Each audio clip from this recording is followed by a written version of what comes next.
Hello, good morning everyone. For today's video, updan nyo gali kami diri sa buong kaaga nga mangita sang gurlayon. So ang amon nga gurlayon ni target di kay ano ni Sampalia o di ko lang balaan kung ano tawag ni sa iban mga guys no kay do ligaw na ampalaya ba o ligaw. So by the way guys, aga pa kami di pangita sang gurlayon kay wait itsurod anon. Balaan nyo naman na guys. Basta di sa probinsya ko ay katsurod anon ang kalasangan, ang padulungan.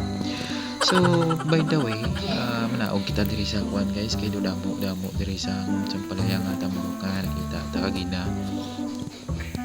Do hindi maganing ni Ampalaya do Maria man ang ginagawa niya man. So ari do kadamo gina diri sa dalom guys no. Tanaw gina tak ni pagay do damo beras kay balaan nyo sang gabi sini guys nagulan. So perminti lang gid nga ulan diri sa amon. Na basa gining dalan di mo na nga mga hilamon kasagbutan dire guys no green gini ya.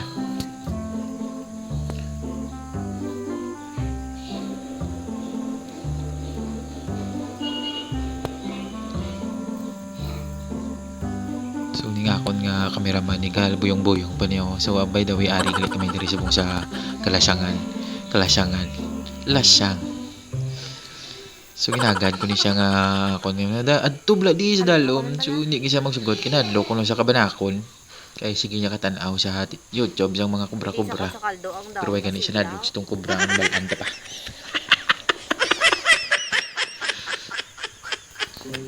So ari kadamo diri guys, tambok pa na diri guys.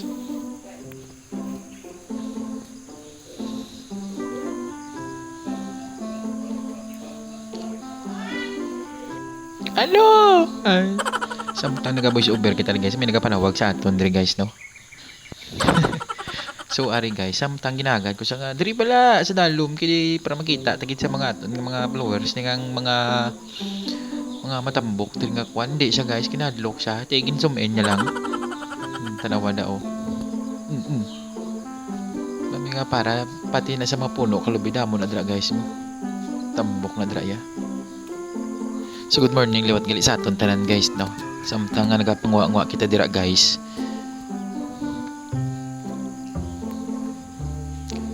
Gulpi lang ni nga nagblink ang aton nga cellphone kay gali timo full storage na so tiway ta mahimo ang inobra na naton dira guys na picture na lang ta guys kay hindi naman ta maka-record so amo lang ina guys. Actor na kuno guys mo. Te kita nyo lang. Te pa kalakat-lakat kay kundi na taka-video. So manamog nga salamat sa inyo guys. So good morning gid liwat sa aton tanan. Salamat sa pagtanaw.